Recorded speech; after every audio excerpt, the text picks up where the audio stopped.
십자가의 사건은 예수님께서 하나님이신 것을 사람들에게 보여주는 그러한 사건이었습니다.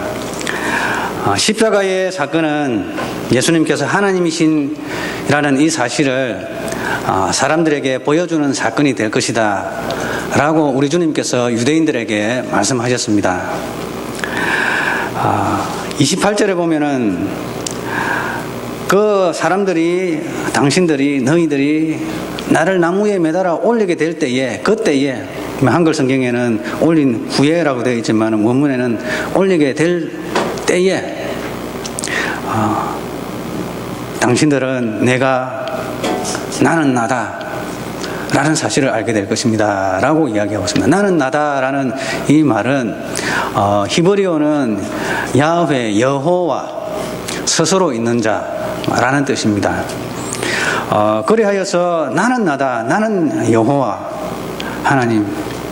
창세기 3장 15절에 뱀에게 저주를 내리면서 메시아가 오게 될 것인데 여인의 후손을 통해서 한 아들이 오게 될 것인데 그 아들이 너의 후손의 머리를 밟을 것이고 너의 후손은 그의 발꿈치를 상하게 할 것이다 라고 했던 그 말씀을 하셨던 그 분이 사람이 되어서 이 땅에 오신 사건이 바로 예수님의 동정녀 사건이고, 그리고 그분이 우리의 죄를 위해서 피 흘려 주시고 죄를 짊어지고 가신 것이 바로 십자가의 사건입니다.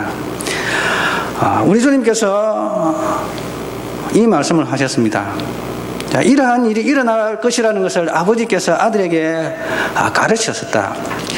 그리고 이 내용을 나는 여러분들에게 이야기하고 있습니다 라고 28절은 이야기하는 것입니다. 자, 그렇다면 십자가 사건 때 어떠한 일이 일어났습니까? 어떻게 사람들이 예수님께서 여호와 하나님이시라는 이 사실을 알게 되었습니까? 첫 번째로 유대인들이 예수님을 메시아로 알아보게 되었습니다. 물론 예수님을 메시아로 여기지 아니한 사람도 있었지만은 십자가의 사건 이후로 많은 유대인들이 주님께로 돌아오기 시작했습니다.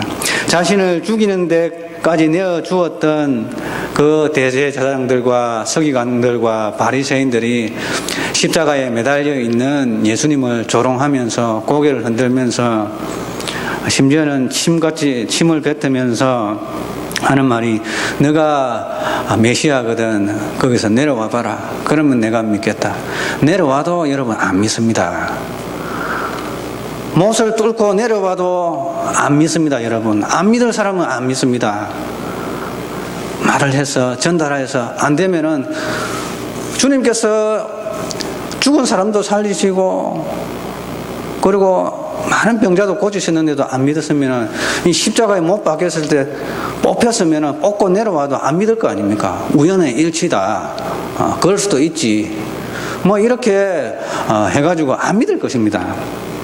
그렇게 예수님을 조롱했습니다. 그들을 향해서 우리 주님께서는 뭐라고 하셨는가 하면은 아버지여 저들의 죄를 사하여 주옵소서 자기들이 하는 일을 모릅니다 라고 했습니다.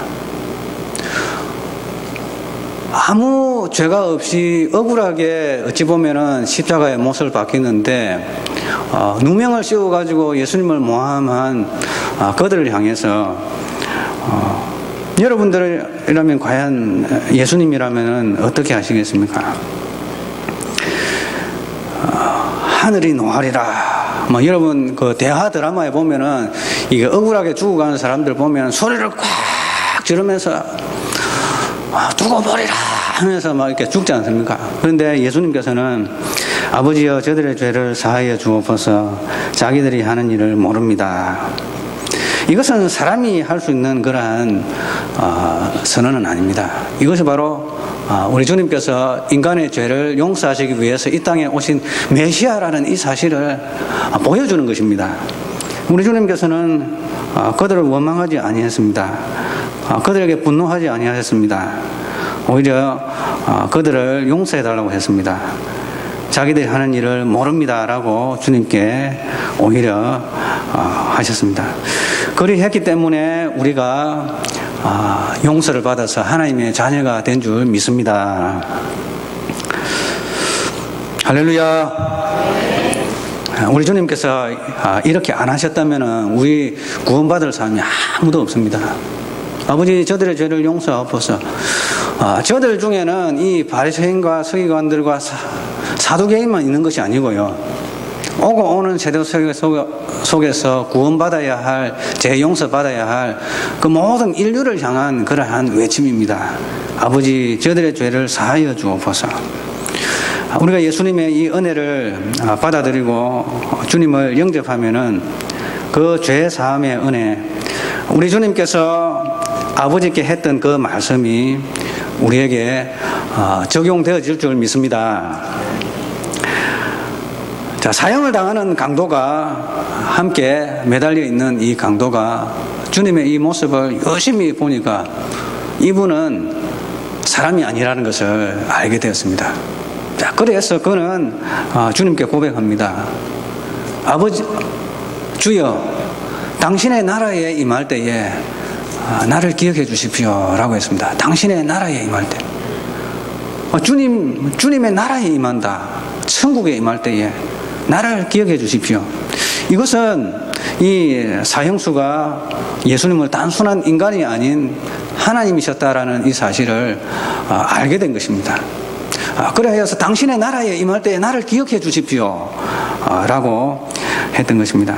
그래서 유대인이 강도가 예수님을 메시아이심을 깨달았게 되었습니다. 메시아라는 그 말은 하나님의 아들, 또한 육신을 입고 오신 여호와 하나님, 바로 우리의 아버지가 되시는 바로 주님이셨다는 것입니다. 두 번째로는 이방인이 예수님을 하나님의 아들로 알아보게 되었습니다. 주님의 임종을 지켜보던 사형을 집행했던 그 백부장이 되어지는 일을 보니까 예수님께서 매달려 있을 그때에 온 세상이 깜깜해져 버리고, 또 예수님께서 운명하실 그때는 땅에 지진이 일어나 버리고, 그리고 무덤들이 터져 버리고, 그 터진 무덤들 속에서 사람들이 살아나고, 또한 살아났던 그 사람이 거룩한 성으로 예루살렘으로 가서 사람들에게 보이는 역사가 일어났습니다.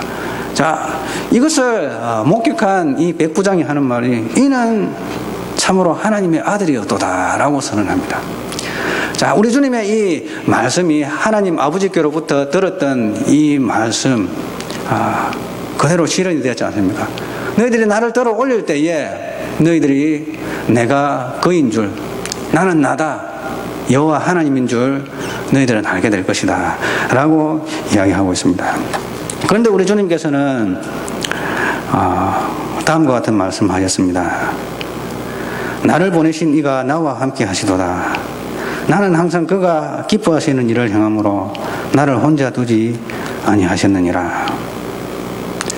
우리 예수님께서는 보내심을 받았습니다. 그런데 무엇을 위해 보내심을 받았습니까?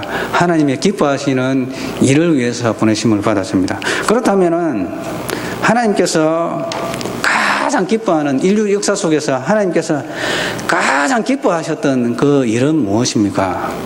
바로 우리 주님께서 십자가에 못 박혀 돌아가심으로써 인류의 죄를 구속하시는 그 일이 하나님 아버지께서 가장 기뻐하는 그러한 일이셨습니다. 자, 그런데 오늘 이 본문의 말씀을 보면은 나를 보내신 이가 나와 함께 하시도다 하고 부연 설명을 합니다. 자, 부연 설명이 뭔가 하면은, 나는 항상 그가 기뻐하시는 일을 행함으로 나를 혼자 두지 아니하셨느니라. 원문 그대로를 이제 풀이하면은 나를 보내신 이의 일을 함으로 하나님 아버지께서 나를 보내신 이가 나를 혼자 두지 아니하신다. 왜냐하면은 나는 항상 그가 기뻐하시는 일을 행하기 때문이다 라고 했습니다. 자, 주님께서, 하나님 아버지께서 아들 예수님을 혼자 버려두지 아니하시고 함께 늘 동행하는 그 이유가 무엇인가 하면은 하나님 아버지께서 기뻐하시는 일을 행하기 때문입니다.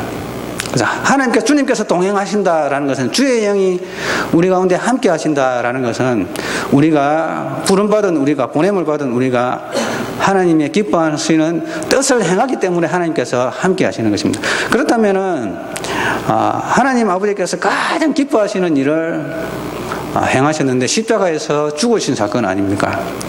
자, 그렇다면은 그 순간에 하나님 아버지께서 아들과 함께 하셔야 되는 거 아닙니까? 자, 우리가 생각할 때는 십자가는 고통과 수치이고 하나님께서 아들을 버리신 사건이다. 함께하지 아니하는 사건이다라고 우리가 생각하는 경우가 많이 있습니다. 자, 그런데 우리 주님께서는 하나님 아버지께서는 그 십자가의 그 순간에 우리 주님과 함께 하셨습니다. 근데 예수님께서 이렇게 외치셨잖아요. 엘리 엘리 라마 사박다니 나의 하나님 어찌하여 나를 버리셨나이까. 하나님 아버지께서는 예수님을 버리셨습니다. 그 순간에는 버리셨습니다. 그런데 이 버리셨다는 이 말씀이 아버지께서 아들과 함께 하지 않는다는 그러한 말은 아닙니다. 아버지께서 아들과 함께 하시는데 어떻게 함께 하셨는가? 그 아들을 버리면서 함께 하셨다는 것입니다. 버렸다는 그 자체가 아버지께서 아들과 영 떠나버린 것이 아니라 함께 하는데 그 아들을 버리면서 함께 하신다는 것입니다. 아버지의 기쁘신 뜻을 행하셨음에도 불구하고 하나님 아버지께서는 아들을 버리셨습니다. 이 순간에 아버지께서 아들과 함께 계셨다고 말할 수 있습니까? 그런 질문을 우리가 하실 수 있겠습니다. 그러나 아버지께서는 아들과 함께 하셨습니다. 아들이 죽는 그 순간을 지켜보고 계셨고 또한 죄인된 우리를 살리기 위해서 아들을 죽음으로 버려두셔야만 하셨습니다. 그렇게 우리 주님께서는 아들과 함께 하셨습니다. 요한복음 16장 32절에 보면은 보라 너희가 다 각각 제 곳으로 흩어지고 나를 혼자 둘 때가 오나니 벌써 왔도다. 그러나 내가 혼자 있는 것이 아니라 아버지께서 나와 함께 계시느니라 라고 이야기하고 있습니다. 우리 주님께서는 부활하셨고 성천하셨고 하나님 보좌 우편에 앉아 계시고 다시 오실 것입니다.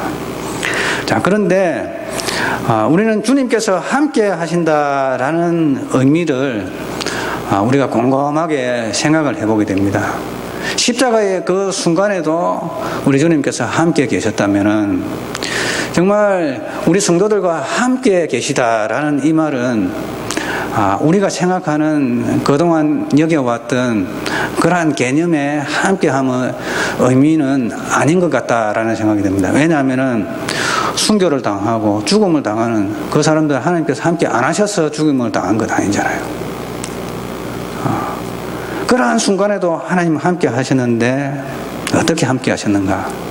각자에게 주어진 그 삶의 현장 속에서 어려우면 어려운 대로 기쁨은 기쁜 대로 그것을 감당할 수 있는 은혜를 주시면서 우리 주님께서 그들과 함께 하셨다는 것입니다.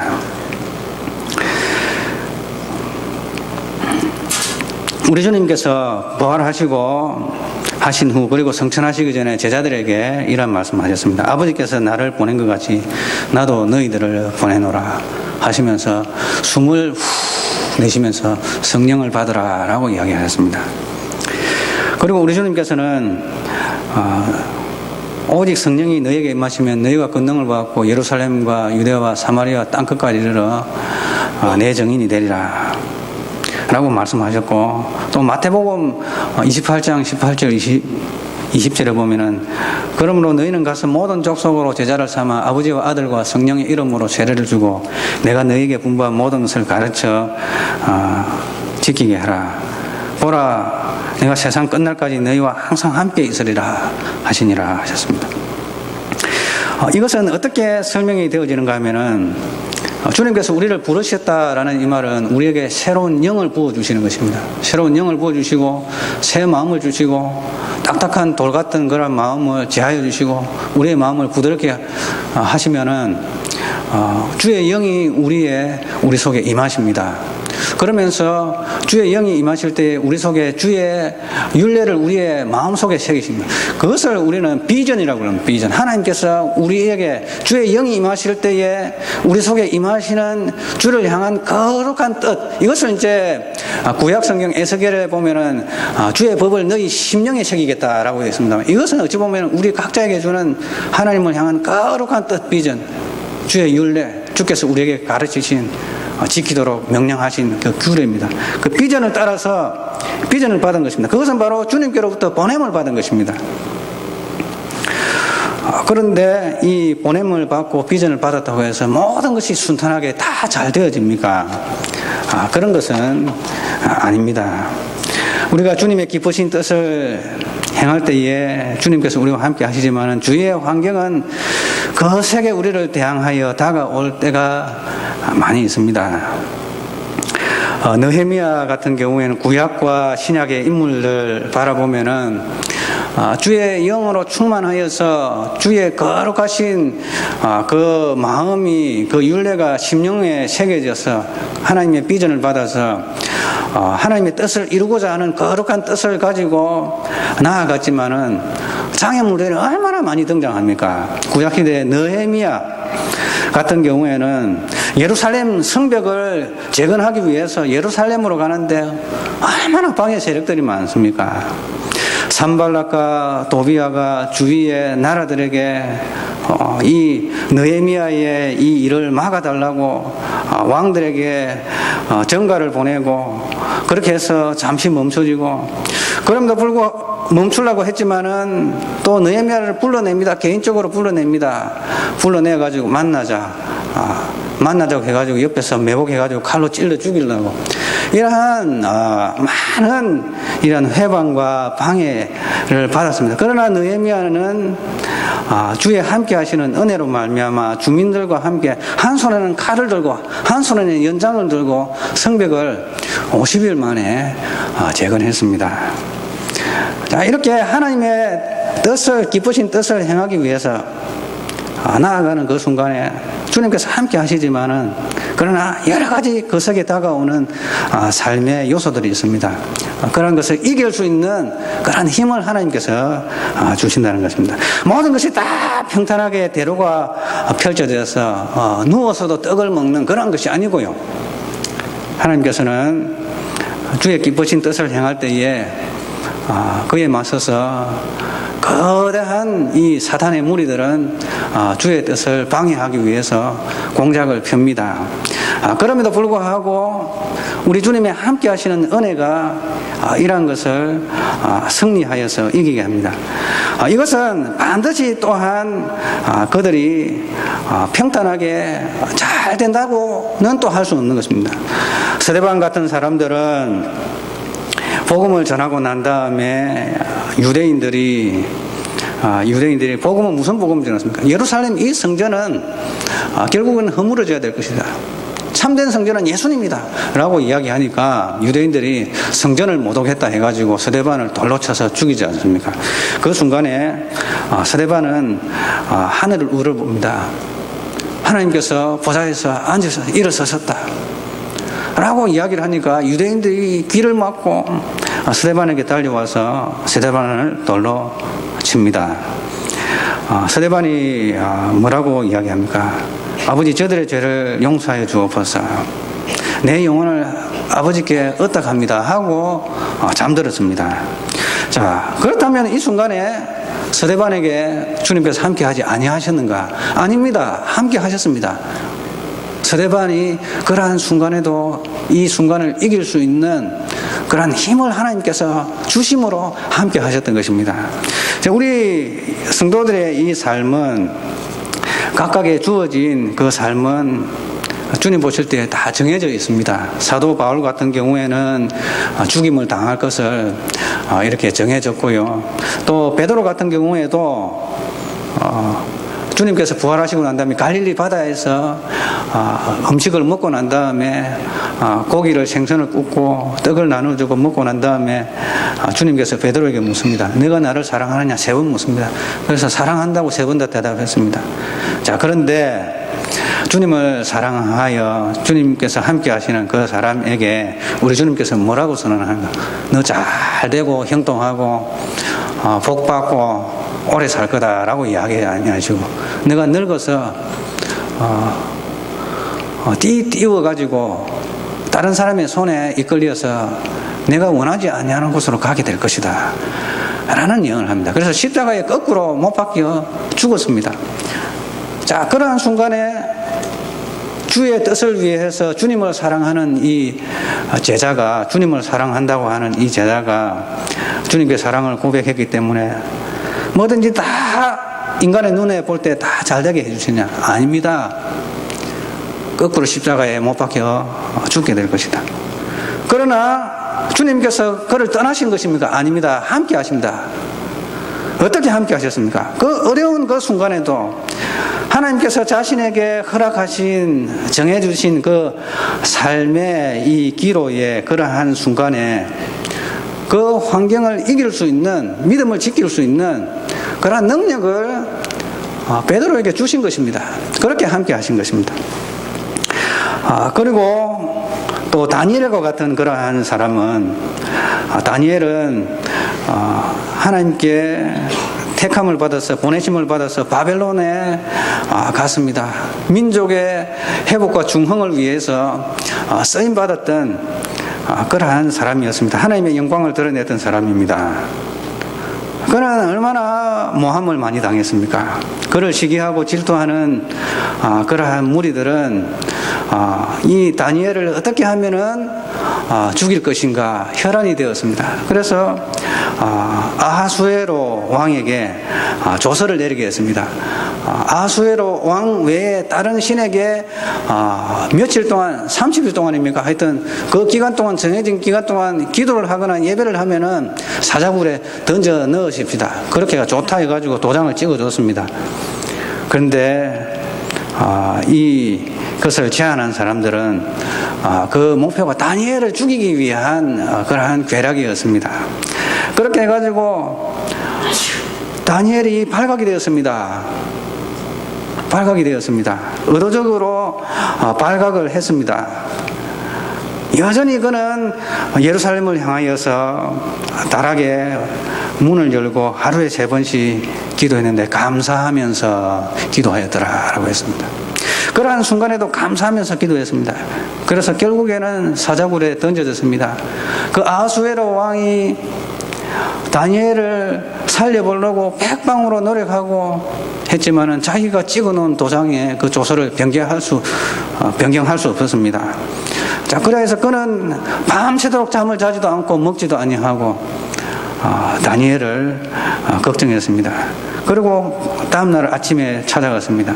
다니엘아, 내가 섬기는 하나님이 너를 구해 주었느냐? 라고 하니까 다니엘이 저 사자굴 밑에서 슬픈 기색으로, 왕은 자조스러운 목소리로 한 줄기 신락 같은 희망을 가지고 그 이야기를 했는데, 그 사자굴 밑바닥에서 울려오는 소리가 왕이여 만세수를 하옵소서. 하나님께서 천사를 시키어 사자의 입을 막았나이다. 왕이시여 나는 왕에게 아무 잘못한 것이 없나이다. 그렇게 해가지고 그 사자굴에 그 다니엘을 모함했던 그 사람들, 그 가족들, 어린아이들까지 다 사자굴에 집어넣었습니다. 바닥에 떨어지기도 전에 사자가 덥석 점프를 해가지고 사람들이 뼈를 어스러뜨렸습니다. 다니엘은 순교를 당하지 아니했습니다. 주님께서 마지막 때가 되어질 그 심판날 그리고 세상의 종말의 이 시나리오를 자세하게 가르쳐 줬습니다. 이 다니엘서는 어찌 보면 요한계시록보다 더 자세하게 종말의 때를 이야기하고 있습니다. 그래서 다니엘서를 참고하지 않고 요한계시록을 보게 되면 해석에 실수가 있을 수 있습니다. 그래서 다니엘서와 요한계시록을 잘 섞어가지고 잘 대조하면서 요한계시록을 설명을 합니다. 자, 그리고 마지막 때에 어떻게 되겠습니까? 너는 그것을 알지 못한다. 그러나 너는 때를 누리다가 너의 상급을 받을 것이다. 라고 그는 이 땅에서 수를 다하고 흙으로 돌아간 그러한 존재입니다.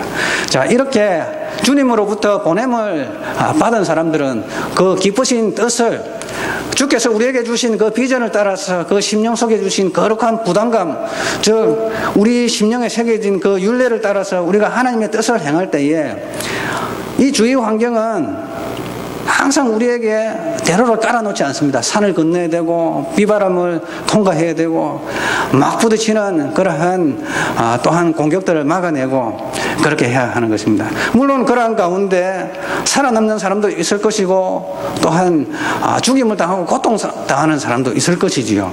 그러나 우리 주님께서는 그러한 순간에 그들로 하여금 그것을 이겨낼 수 있는 그런 힘을 주신다는 것입니다. 이것이 바로 하나님께서 함께 하신다는 것입니다. 그리고 하나님께 함께 하시는 그 결과는 주께서 허락하신 환경 속에서 감당할 수 있는 능력을 주시는 것이고 또한 궁극적인 승리를 가져다 주십니다. 우리 주님께서 이사야 43장 1절에서 2절을 보면은 야곱아 너를 창조하신 여호와께서 지금 말씀하시느니라. 이스라엘아 너를 지으신 이가 말씀하시느니라. 너는 두려워하지 말라. 내가 너를 구속하였고 내가 너를 지명하여 불렀나니 너는 내 것이라. 내가 물 가운데로 지날 때에 내가 너와 함께 할 것이라. 강을 건널 때에 물이 너를 침몰하지 못할 것이며 내가 불 가운데로 지날 때에 타지도 아니할 것이요 불꽃이 너를 사라지도 못하리니. 요한복음 16장 33절 세상에서 너희가 환난을 당하나 담대하라 내가 세상을 이겨노라. 또 시편에 보면 다윗이 이런 고백이 있습니다. 내가 사망의 음침한 골짜기로 다닐지라도 해를 두려워하지 않을 것은 주께서 나와 함께 하심이라. 주의 지팡이와 막대기가 나를 안위하시나이다. 우리 성도들은 이 땅에 하나님의 자녀로 부름을 받은 사람들은 거룩한 주님의 이러한 비전을 따라서 주께서 우리에게 맡기신 그 사명을 감당해야 하는 그러한 사람들입니다. 주의 아름다운 덕을 선전하게 하기 위해서 우리는 부름을 받았습니다. 그저 너 구하겠다. 그저 구원하시는 건 아닙니다. 구원하시는 것은 우리로 하여금 주님의 그 기쁘신 뜻을 감당하게 하기 위해서 사명을 이루게 하기 위해서 우리를 구원하신 것입니다. 그러한 중에 우리는 이러한 우리가 살아가고 있는 이 환경은 영적인 전쟁터이기 때문에 항상 순탄한 길이 열려 있지 않습니다. 항상 싸워야 되고 이겨야 되고 분별해야 되고 해야 하는 것입니다. 그런 가운데서 우리 주님께서는 기쁘신 뜻을 따라서 행하는 주의 백성들에게 함께 하시는데 어떻게 함께 하시냐? 감당할 수 있는 능력을 주시는 것입니다. 말씀을 맺겠습니다. 주님께서 우리를 구원하셨습니다. 우리들에게 사명을 맡기셔서 보냈습니다. 우리가 주님의 뜻을 행할 때에 주님은 우리와 함께 하십니다. 주님의 기쁘신 뜻을 행하며 살아가는 가운데서도 피상적인 눈에 보이는 환경을 볼 때에 때로는 형통하게 보일 수도 있고 불행하게 보일 수도 있습니다. 그러나 중요한 것은 주님이 우리와 함께 하신다는 이 사실입니다. 그래서 주님의 기쁘신 뜻을 행하시기를 바라고 그런 가운데 주님의 동행하심을 누리시는 우리 성도님 되시기를 축원합니다. 우리 따라 하시겠습니다. 우리는 주님으로부터 보냄을 받았다. 우리는 하나님이 기뻐하시는 뜻을 행하는 사람이다. 하나님이 기뻐하시는 뜻을 행하는 자에게 주님께서 항상 함께 하신다. 할렐루야. 하나님 아버지 감사합니다. 우리 주님께서 인류 역사상 가장 하나님께서 기뻐하시는 그 일을 행하셨습니다. 그 일을 행하심으로 우리 하나님 아버지께서는 주님과 그 순간에도 함께 하셨습니다. 고통의 십자가를 매는 그 순간에 주님께서 아버지께서 함께 하셨습니다. 그러나 우리 주님께서는 고통을 당하셨습니다. 그러나 주님께서 부활하시고 승리하셨습니다. 승천하셨습니다. 다시 오실 것입니다.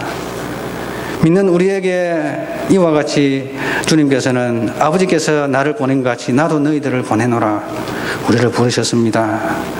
주의 선하신 뜻을 행하게 하기 위해서 우리를 보내셨습니다. 하나님 아버지, 그러나 우리의 환경은 평탄하지 않습니다. 그럼에도 불구하고 주님께서는 우리와 함께 하심으로 이 모든 우리 각자에게 주어진 삶의 현장 속에서 이길 수 있는, 견딜 수 있는 그러한 힘을 주십니다. 아버지, 주의 뜻을 행함으로 주님께서 동행하시는 그러한 우리 성도들의 삶을 살아가도록 주의 은총 허락하여 주옵소서. 주 예수님의 이름으로 기도드립니다. 아멘.